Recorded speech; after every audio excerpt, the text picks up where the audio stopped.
How are you anyway, mate? It's great to have you here.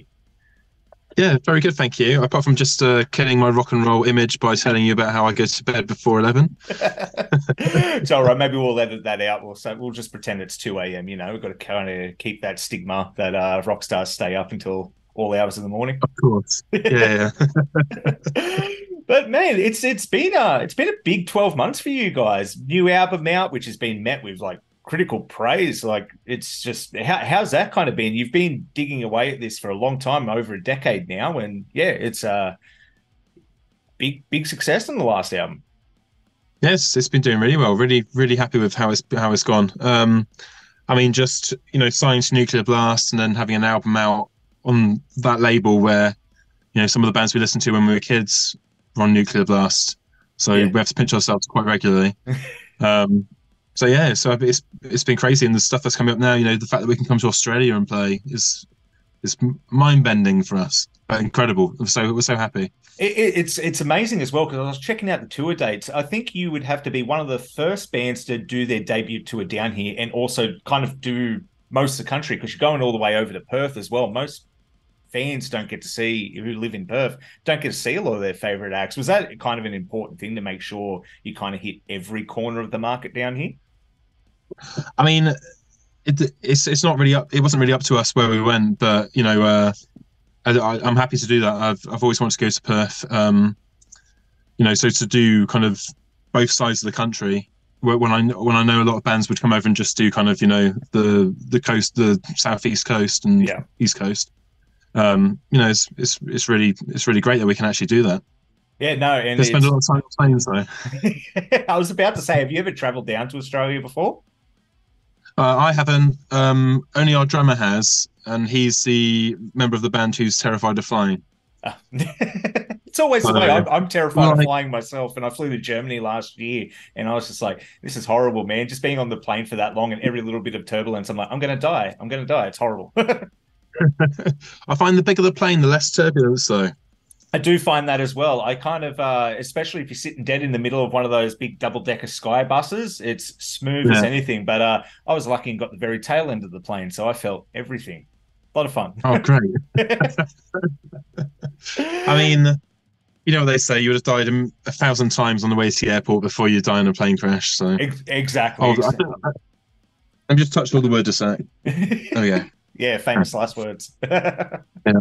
What excites you about like being able to kind of now showcase this new album worldwide, really? Like, I guess coming all the way to Australia, you really kind of have done it. You've broken into the market. You're coming down here. Is it exciting to get to play all these new places? I know being a touring band, a lot of people don't know this part is you don't get a lot of time in the cities. But is there anything you try to do when you are touring new places, to kind of soak in the culture a little bit when you get there?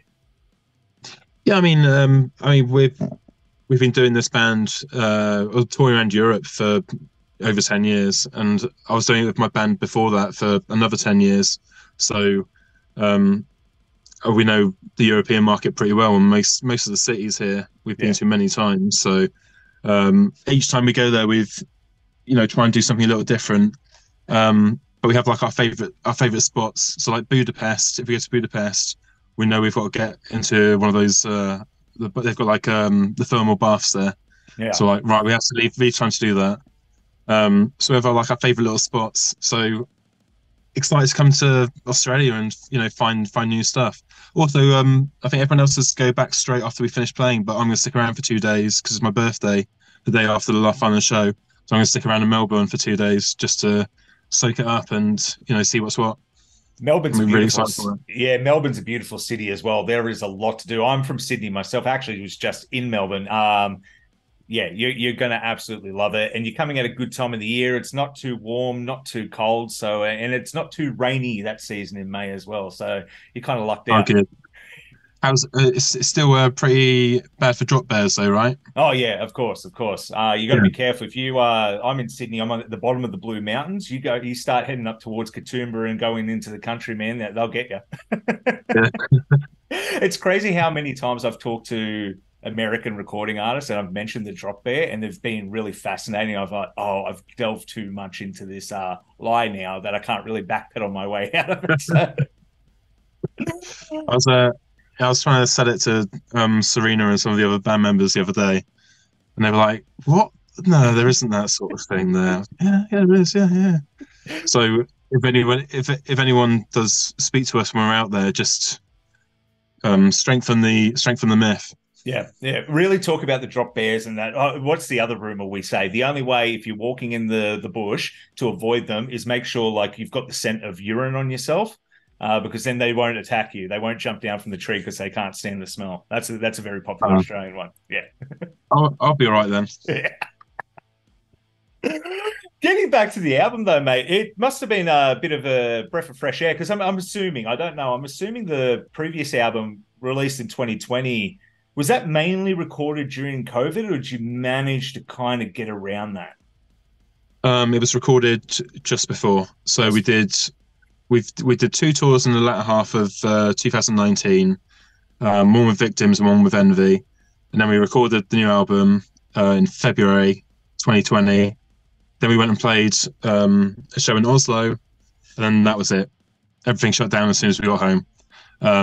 So then we released the album mid-lockdown. Essentially, we couldn't really play any shows until the following year. I think it was, till August next year. So we did a whole year and a half of no shows at all. It's terrible. That must have been scary as well, because up and coming band as well. I know you've been doing it for over a decade, and people always like to go overnight success, but you look at the back catalogue and you find out you've been grinding at this. But to kind of put a halt on the momentum of coming up, was there any doubts that you thought, geez, live music's just not going to happen anymore? They're going to have to create a different medium for people to watch us. I think some people may have thought of that. I mean, I was always hoping that we're going to come back to some sort of normality because that wasn't fun. So yeah, I mean, we did do one sort of live Kerrang thing in a venue. So that was the only thing we did in that way. But because by that point I was living in London, I moved up just before as well. And so I was living in London, everyone else in Bristol, so we couldn't really meet up or practice or do anything. So it was a very strange time. So we're just trying to do things like, I think we made the videos for the last album whilst during lockdown. So that gave me like a few projects to do. Yeah. But yeah, I mean, and then just kept on writing as well a little bit. So just had enough, when we came to doing this album, we had a few riffs in the bank. And you're not one of those, like, I guess you're old school in a way as well, because I've seen in interviews in the past that you guys aren't the type to kind of email each other like, oh, here's a song with, a drum track and everything. You guys really are get together in the rehearsal room and, practice and bang it out that way, aren't you? Yeah, I mean, the only kind of recording, that sort of thing I've ever used was like the tape 4 tracks just for recording in the practice room. Yeah. But yeah, it's always I've always kind of enjoyed the more organic process of you can sit down in front of a computer and write stuff, and then you can start overanalyzing. I think in a room, if you're just jamming and you're just playing through a few sections of the song, and then suddenly someone makes a little happy mistake, and you're like, "What was that?" And they're like, "Oh, I don't know." And you're like, "Do that again." And then it kind of like feeds into a different way the song can go, and it's I just prefer the kind of organic process of that. Yeah, and it kind of shows in the music as well. But one thing that's interesting in that as well, I can understand doing it, jamming out guitar, bass, drums, but you added violin to this record. How long have you been playing the violin for? Is this something you've developed over the last couple of years, or was this the first instrument you picked up back when you were a young fella? It was the first instrument. The first instrument everyone has, and then they kind of fall out of love with it. Then they pick up a guitar, start rocking, and then. But it's a bit like riding a bike. I think a friend's band, a friend's cross band asked me if I wanted to play some violin on it because they knew that I had played violin in the past. And I was like, yeah, that sounds like something that makes me feel quite uncomfortable, so I might as well do that. So picked it back up, started, practicing again, and then they gave me the idea that I'd quite like to try and fit it into Svalbard at some point. Tried it on couple of songs before, it just never really worked. But then this time, I don't know, it really felt like the right track for it. So I guess You know, I guess when it clicks, it clicks. It's hard to kind of force something. When you force something, that's when, you know, it's just something you can't, what's the term? You can't polish a turd. So it's like, it's best not to try. Yeah. There's no point if it's not working. It's not working. There's no point putting something on it just because you want to. If it's not happening, it's not happening. Yeah. Mm. And going back to this album as well, it's definitely a lot more, I guess, mental health. I remember listening to the album for the first time. I thought it felt very heavy. Was this kind of inspired you to lockdown and everyone kind of reflecting on their own self and then coming out with this? Or what made you kind of swing in this direction a bit more? Because does really explore the themes of mental illness. Yeah. I mean, Serena just writes the lyrics. None of the rest of us do. Fair enough. But yeah, the last two albums, she's definitely had a more inward-looking approach into writing. And I guess, you know, the kind of emotions that she felt and the depressive episodes that she went through is something that the rest of us could resonate with quite easily, and I think most people can, especially after that kind of crazy time, you know, a year and a half, 2 years where people couldn't really do anything. And I've definitely had more of an effect on people than I think some people realize or would like to admit to. So yeah, I think it's really important that those messages and that kind of a narration of the way she was feeling is put out there, because it gives, you know, it's just another voice. It's another voice talking about it, whereas a lot of people just like to gloss over it sometimes or pretend everything's okay, or, you know, it's an uncomfortable subject sometimes, isn't it? So yeah, it's a good thing to be addressed, and I think the more people that vocalize it, the better. And I think the song in particular, Faking It, was a very good example, because what you said, people don't want to address it. So it is kind of putting on that kind of fake persona of like, yeah, everything's okay. Because I think when everyone came out of lockdown, you kind of had to do, no, I'm fine. I haven't been living with my own thoughts for the last 18 months. It's great. Let's get back to it. I mean, it was a double-edged sword, wasn't it? When we first started playing again after, you know, when we could finally play again, it was incredible. It was like, not just from a performing perspective, but going to see bands and stuff. Like, first thing we played back was Bloodstock festival in the UK, and we played on the main stage, and it was just like, this is our first show in 2 years. This is mental.